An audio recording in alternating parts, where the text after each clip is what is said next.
नमस्कार, अपना प्रदेश उत्तर प्रदेश देख रहे हैं आप। मैं हूं आपके साथ पूजा मोहन पांडे। बुलेटिन की शुरुआत करते हुए सबसे पहले आपको बताएं कि 2022 में होने वाले विधानसभा चुनावों की तैयारियां शुरू हो गई हैं। इसी क्रम में भारतीय जनता पार्टी के राष्ट्रीय अध्यक्ष जेपी नड्डा ने आज से शुरू होने वाली 2 दिवसीय बैठक बुलाई है।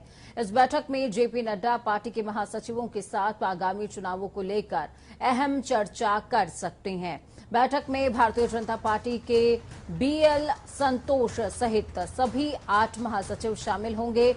इस दौरान राज्यों में होने वाले आगामी विधानसभा चुनावों के मद्देनजर साथ ही कोरोना महामारी से पैदा हुई स्थितियां और पार्टी की तरफ से चलाए जा रहे सेवा ही संगठन अभियान की समीक्षा भी की जा सकती है। भारतीय जनता पार्टी हाईकमान ने ये बैठक ऐसे समय पर बुलाई है जब कोरोना वायरस महामारी की दूसरी लहर के प्रबंधन और तमाम व्यवस्थाओं को लेकर सरकार की हर तरफ से आलोचना हो रही है। विपक्ष लगातार सरकार पर हमलावर है।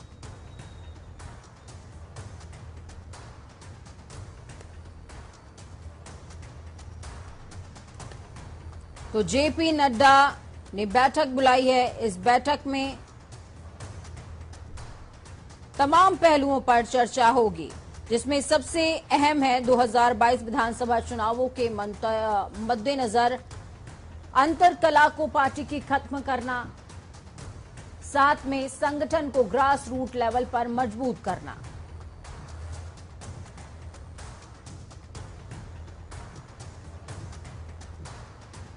तो इस खबर पर ज्यादा जानकारी के लिए संजीव हमारे साथ में संजीव का पास है, जुड़ चुके हैं। संजीव, क्या कुछ अपडेट है आपके पास? मेरे ख्याल में आप पार्टी मुख्यालय में इस समय खड़े हैं। मीटिंग्स का दौर लगातार जारी है और संगठन को मजबूत करने की कवायद भारतीय जनता पार्टी आलाकमान की तरफ से लगातार जारी है, उत्तर प्रदेश के अंदर खास तौर पर। बिल्कुल, देखिए पूजा, भारतीय जनता पार्टी एक ऐसा दल है जो छोटे से बड़े चुनाव को बड़ी गंभीरता के साथ लेता है और 2022 में 5 राज्यों में चुनाव होने हैं, जिसमें उत्तर प्रदेश, उत्तराखंड, पंजाब, गोवा और मणिपुर हैं। आज भारतीय जनता पार्टी के राष्ट्रीय अध्यक्ष जेपी नड्डा सभी राज्यों के प्रभारियों के साथ बैठक लेंगे और खास तौर पर उत्तर प्रदेश को लेकर चर्चा हो सकती है। जिस तरीके से बीएल संतोष जो राष्ट्रीय संगठन महामंत्री हैं भाजपा के, वो पिछले लगातार 3 दिन उत्तर प्रदेश में रहे और लगातार मंत्रियों से बंद कमरे में मुलाकात की। हालांकि उत्तर प्रदेश में जो सियासी बवंडर उठा था वो अब थम चुका है। पूरी तरीके से मुख्यमंत्री योगी आदित्यनाथ के बढ़ते सियासी कद के सामने भारतीय जनता पार्टी कहीं ना कहीं नतमस्तक नजर आती है, क्योंकि जिस तरीके का असंतोष तमाम भारतीय जनता पार्टी के छोटे से बड़े लीडरों ने जाहिर किया था कि उत्तर प्रदेश में नुकसान हो सकता है, भारतीय जनता पार्टी को चेहरा बदलना चाहिए, ये तमाम चीजों पर चर्चा हुई। लेकिन अब साफ हो गया कि मुख्यमंत्री योगी आदित्यनाथ के नेतृत्व में चुनाव लड़ा जाएगा। अब की बार योगी सरकार हो सकता है, ये नारा 2022 के विधानसभा चुनावों की सियासी फिजाओं में गूंजता नजर आए। लेकिन जिस तरीके के घटनाक्रम उत्तर प्रदेश में खास तौर से देखने को मिला, उस पर कहीं ना कहीं जेपी नड्डा सभी प्रदेश प्रभारियों के साथ चर्चा कर सकते हैं। उत्तराखंड भी बहुत महत्वपूर्ण राज्य है और उत्तर प्रदेश से सटा है और दोनों राज्यों का सियासी संदेश पूरे देश की राजनीति में बढ़ा जाता है। पूजा, बिल्कुल, दोनों राज्य काफी ज्यादा इंपॉर्टेंट हैं और यही वजह है कि लगातार आला कमान यूपी पर निगाह बनाए हुए हैं। बहुत बहुत शुक्रिया संजीव, हमारे साथ जुड़ने के लिए, अहम जानकारी ग्राउंड जीरो से साझा करने के लिए। तो जेपी नड्डा खुद तमाम जिला प्रभारियों से मुलाकात कर रहे हैं, प्रदेश प्रभारियों से मुलाकात कर रहे हैं। माफ कीजिएगा, वर्चुअल संवाद होगा ये और इस वर्चुअल संवाद के दौरान तमाम स्थितियों पर गौर फरमाएंगे, निर्देश देते भी नजर आएंगे। खबरों में आगे बढ़ते हैं। मुख्यमंत्री योगी आदित्यनाथ का आज 49वां जन्मदिन है। योगी आदित्यनाथ का जन्मदिन 5 जून 1972 को उत्तराखंड के पौड़ी गढ़वाल जिले के पंचूर गांव में हुआ था। सीएम योगी मात्र 22 साल की उम्र में ही योगी बन गए थे, क्योंकि सीएम योगी आदित्यनाथ का नाम अजय सिंह बिष्ट था। लेकिन नाथ संप्रदाय की ओर से दीक्षा लेने के बाद उन्होंने अपना नाम तब्दील कर लिया। नाथ संप्रदाय के अगुआ गोरक्षपीठ के महंत योगी आदित्यनाथ लगातार 5 बार सांसद रह चुके हैं, जो अब उत्तर प्रदेश के मुख्यमंत्री हैं। और सीएम के जन्मदिवस से पहले खबर आ रही है कि एक बार फिर से भाजपा योगी आदित्यनाथ के नेतृत्व में ही चुनाव लड़ सकती है। देश के रक्षा मंत्री राजनाथ सिंह ने सीएम योगी आदित्यनाथ को उनके जन्मदिन के मौके पर शुभकामनाएं दी हैं। तो आइए हम आपको ग्राफिक्स के जरिए दिखाएंगे कि राजनाथ सिंह ने ट्वीट करते हुए क्या कुछ कहा है। रक्षा मंत्री ने उत्तर प्रदेश के अत्यंत कर्मठ और लोकप्रिय मुख्यमंत्री योगी आदित्यनाथ जी को जन्मदिन की हार्दिक शुभकामनाएं। प्रदेश के विकास और जन कल्याण के लिए वो समर्पित भाव से काम कर रहे हैं। उनके नेतृत्व में उत्तर प्रदेश उत्तरोत्तर प्रगति करे, यही मेरी कामना है। ईश्वर उन्हें स्वास्थ्य दे, स्वस्थ रखे और दीर्घायु भी करे।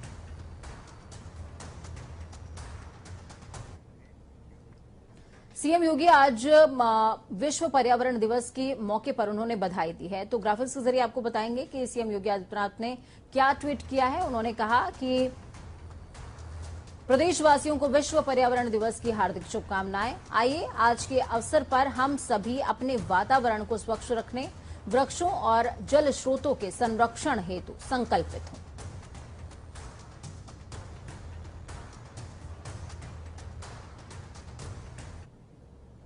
सीएम योगी ने अपने सरकारी आवास पर टीम 9 के साथ वर्चुअल माध्यम से प्रदेश में कोरोना संक्रमण की स्थिति की समीक्षा करी है। इस दौरान सीएम योगी आदित्यनाथ ने चिकित्सा और स्वास्थ्य सुविधाओं में तकनीकी के इस्तेमाल पर भी जोर देते हुए कहा कि टेलीमेडिसिन और टेली कंसल्टेंसी को बढ़ावा देते हुए इसके सुचारू व्यवस्था की जाए। सीएम योगी ने दवा वितरण के लिए दवा एटीएम जैसी व्यवस्थाओं को अपनाने के निर्देश दिए हैं।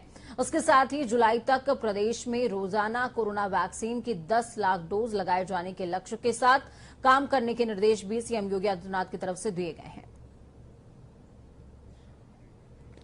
उत्तर प्रदेश में कोरोना वायरस के संक्रमण से बचाव के लिए चलाया जा रहा टीकाकरण महाअभियान तेज हो गया है। 1 जून से 18 से 44 साल के लोगों को वैक्सीनेट किया जा रहा है। जिलों में टीकाकरण का महाअभियान चल रहा है। सुविधा शुरू हो गई है। टीकाकरण में काफी तेजी आई है। अभी तक प्रदेश में कुल 1,94,00,000 लोगों ने टीके लगवाए हैं। टीकाकरण अभियान पर जोर देने के बाद राज्य सरकार ने जून के मुकाबले जुलाई में इसकी संख्या बढ़ा दी है। इसकी जो स्ट्रेंथ है उसमें इजाफा किया है। अब जुलाई में 3 गुना ज्यादा यानी कि 3 करोड़ टीके लगाए जाने का लक्ष्य रखा गया है। इसके तहत यूपी में हर दिन 10 लाख लोगों को वैक्सीनेट किया जाएगा। आपको ये भी बता दें कि शुक्रवार को नियमित टीकाकरण कार्यक्रम की टास्क फोर्स की वर्चुअल बैठक आयोजित हुई। इस दौरान अपर मुख्य सचिव अमित मोहन प्रसाद ने अधिकारियों से कहा कि 45 से ज्यादा आयु के लोग टीकाकरण केंद्र पर कम आ रहे हैं। इनके लिए हर जिले में अलग से टीकाकरण सत्र आयोजित किया जाए।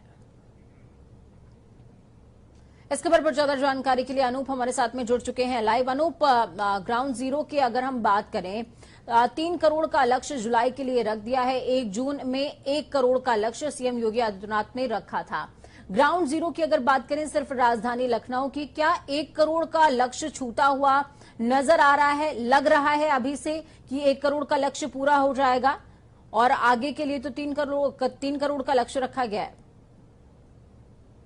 देखिए पूजा, सरकार तैयारी कर रही है और विपक्ष लगातार वैक्सीनेशन पर हमला बोल रहा है। कल आपने देखा था कांग्रेस ने पूरा एक जो मंडल था राज्यपाल से मिलने गया था कि उत्तर प्रदेश की आबादी 23 करोड़ से ज्यादा है लगभग, उसको लेकर वैक्सीनेशन अभियान चलाया जा रहा है। स्लो है, ज्यादा वैक्सीनेशन अभियान चलाया ताकि कम समय में पूरे उत्तर प्रदेश सभी प्रदेशवासियों को वैक्सीन लगाई जा सके। ठीक है अनूप, आपको यहाँ पर हम रोकना चाहेंगे। सीएम योगी आदित्यनाथ इस समय लाइव हैं और उन सभी क्या कुछ बोल रहे हैं?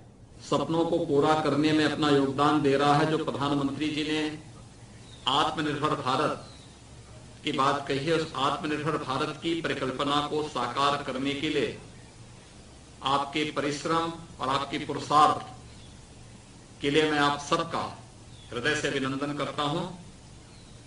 हम सब जानते हैं भारतीय मजदूर संघ यह देश का एक ऐसा मजदूर संगठन है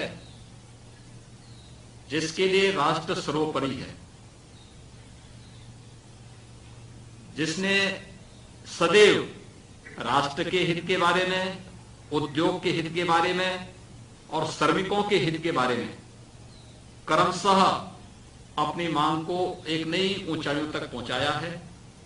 और यही कारण है कि सदैव दत्तोपंत हेगड़े जी के द्वारा स्थापित भारतीय मजदूर संघ अपने इस सकारात्मक सोच, राष्ट्रवादी विचारधारा और राष्ट्र के हित को सर्वोपरि रखते हुए कार्य करने की जो उनकी प्रबल इच्छा शक्ति रही है, आज देश का सबसे बड़ा मजदूर संगठन है और देश के सबसे बड़े राज्य उत्तर प्रदेश का भी सबसे बड़े मजदूर संगठन के रूप में, श्रमिक संगठन के रूप में भारतीय मजदूर संघ लगातार मजदूरों के हितों के लिए, समाज के हित के लिए, उद्योग के हित के लिए कार्य करता हुआ दिखाई दे रहा है।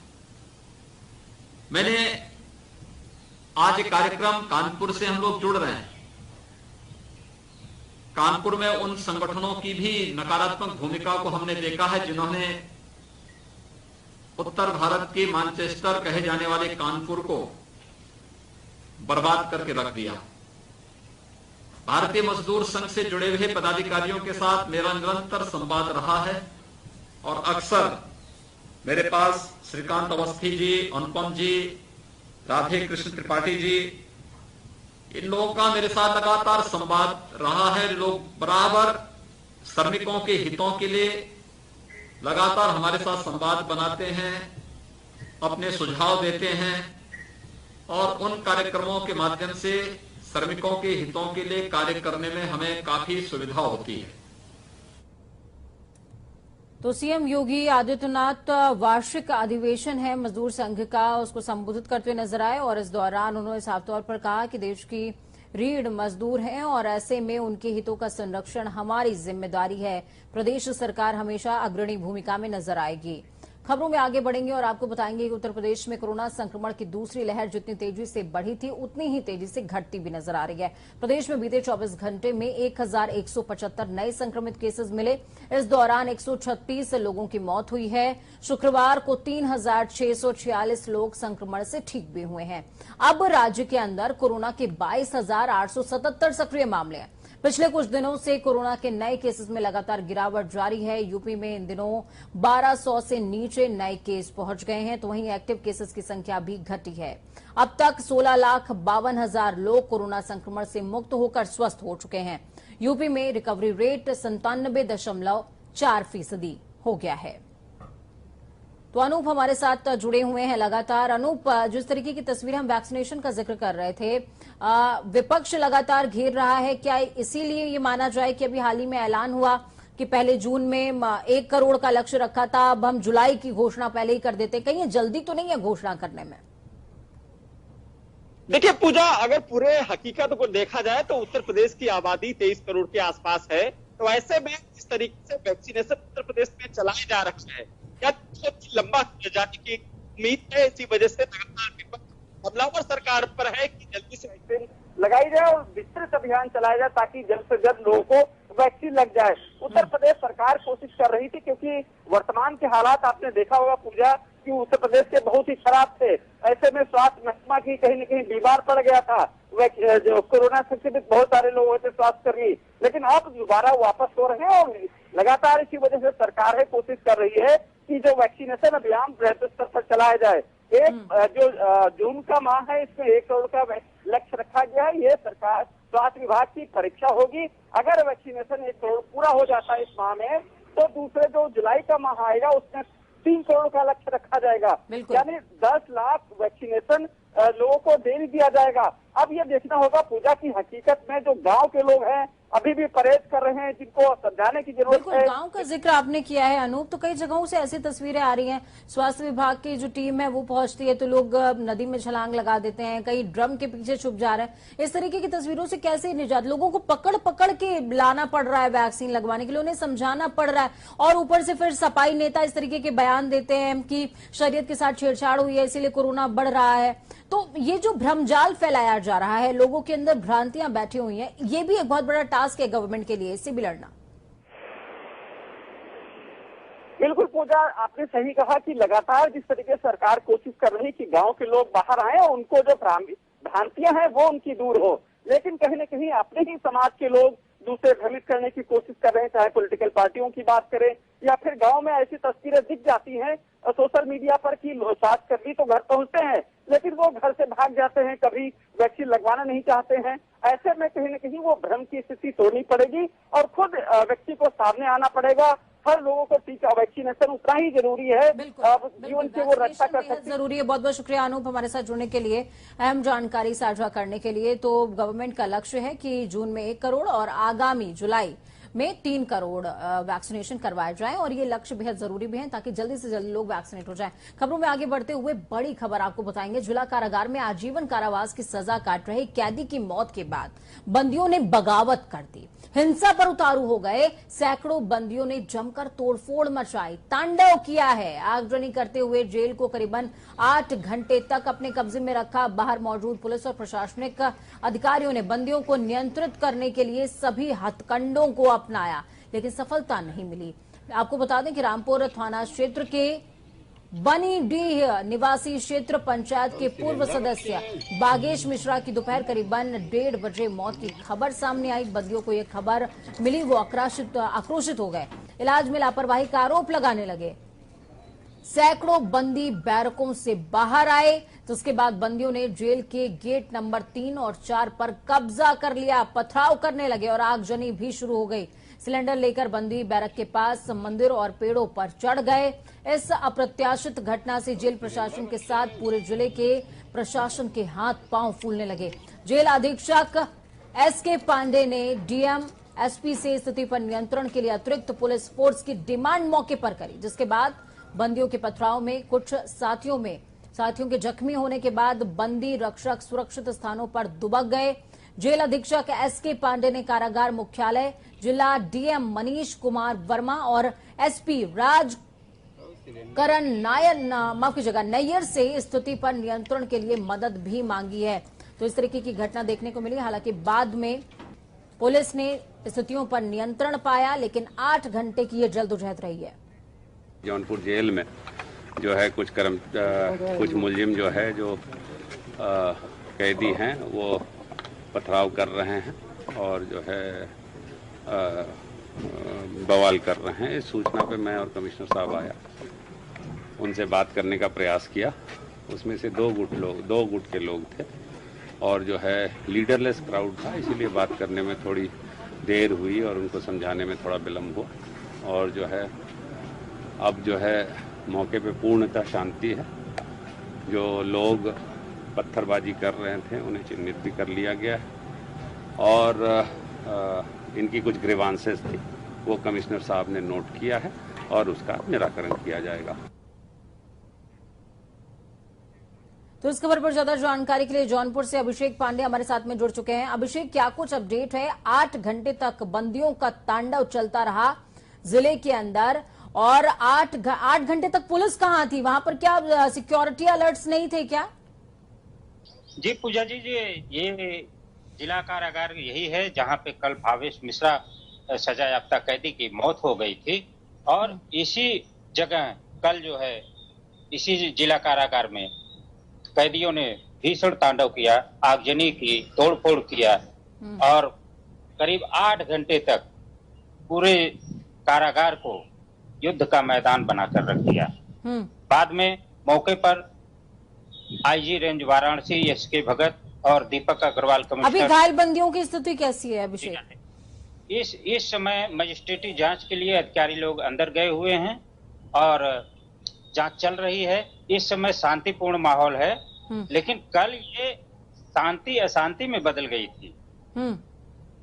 ठीक है, बहुत बहुत शुक्रिया अभिषेक हमारे साथ जुड़ने के लिए, हम जानकारी ग्राउंड जीरो से साझा करने के लिए। खबरों में आगे बढ़ेंगे। प्रयागराज से एक सनसनीखेज मामला सामने आया है। यहां पर 2 दिन पहले मृत मिली युवती की हत्या के मामले में पुलिस ने बड़ा खुलासा किया। पुलिस ने बताया कि युवती के भाई के साले ने एक तरफा प्यार में उसकी हत्या की। पुलिस ने बताया कि युवक ने युवती पर शादी का दबाव बनाया, लेकिन लड़की ने मना कर दिया। लड़की के इनकार करने पर युवक ने बौखलाहट में आकर उसके साथ ज्यादती करने की कोशिश करी। लड़की के विरोध करने पर लड़के ने उसकी गला दबाकर हत्या कर दी, जिसके बाद शव के साथ दुष्कर्म किया है। उसकी बॉडी तालाब में फेंक कर पत्थरों से दबा दिया। 2 जून को लड़की का शव तालाब में ऊपर आया, जिसके बाद पूरे मामले का खुलासा हुआ है। पुलिस ने शव को कब्जे में लेते हुए तफ्तीश शुरू कर दी है। पोस्टमार्टम के लिए शव भेज दिया गया है। एसपी यमुना पार सौरभ दीक्षित ने बताया कि आरोपी लड़के ने अपना जुर्म कबूल कर लिया है। अभी पूछताछ की प्रक्रिया चल रही है, जिसके बाद उसे जेल भेज दिया जाएगा। इस खबर पर ज्यादा जानकारी के लिए आनंद राज जुड़ चुके हैं हमारे साथ में प्रयागराज से लाइव। आनंद, क्या कुछ अपडेट है, क्या कुछ ये पूरा मामला था? ये प्रयागराज का कुराव थाने इलाके का मामला है। जिस तरह से ये मामला आया है, एक बात तो साफ हो गई कि पुलिस का खौफ अभी भी लोगों में नहीं है। इस तरह की घटना को अंजाम देते हैं। दरअसल ये शख्स गांव की रहने वाली एक लड़की से प्यार करता था। वो प्यार एक तरफा था। वो लड़की से शादी के दबाव बना रहा था लड़का, लेकिन लड़की ने मना कर दिया। तो इसने पहले तो उसे मिलने के लिए बुलाया, फिर वहां पे इससे शादी की बात की, उसने इनकार किया, फिर उसको मारा उसको और ईंट पत्थर उसको उठकर, उसके बाद हैवानियत की हदें पार करते हुए उसके साथ रेप किया। उसके बाद आपको एक बता दे, खास बात ये रही कि उसने वीडियो यानी यूट्यूब पे वीडियो देखा कि किस तरह से इस लाश को छुपाया जाए, अपने गुनाह पे किस तरह पर्दा डाला जाए। उसने उस सिचुएशन को उस यूट्यूब पे देखकर उसने बाकायदा उसको बोरी में उस बंदी के बॉडी को, डेड बॉडी को भरा और पत्थरों से बांधकर उसको तालाब में फेंक दिया। हालांकि रस्सी तालाब जो डेड बॉडी थी वो ऊपर आ गई। उसके बाद ये खुलासा हुआ, जब पुलिस ने उस गुनाहगार को पकड़ा तो उसने अपने सारे गुनाहनामा कबूल कर लिया है। अब ये हत्या का आरोपी पकड़ गया है। लेकिन इस तरह की घटना ने पूरे समाज को तो शर्मसार किया ही है, साथ ही उस बात का भी किया है कि पुलिस का खौफ जो होना चाहिए वो लोगों में अभी भी खौफ नहीं है। जी पूजा। बिल्कुल, बहुत बहुत शुक्रिया आनंद, हमारे साथ जुड़ने के लिए, अहम जानकारी साझा करने के लिए। तो ये जो घटना है एक बात का सबक भी देती है कि लड़की हो या लड़का, अगर ना बोला है तो उसका मतलब सिर्फ ना होता है। ना का मतलब उसको अपने अहंकार पर, ईगो पर ले लेना नहीं होता है। समाज में इस तरह की विकृति बहुत जल्द दूर होनी चाहिए, वरना इस तरह की घटनाएं रुक नहीं सकती। वक्त छोटे से ब्रेक का, ब्रेक के उस पार खबरों का सफर लगातार जारी। बने रहिए जनता टीवी के साथ, क्योंकि हमें आपकी ताकत। नमस्कार।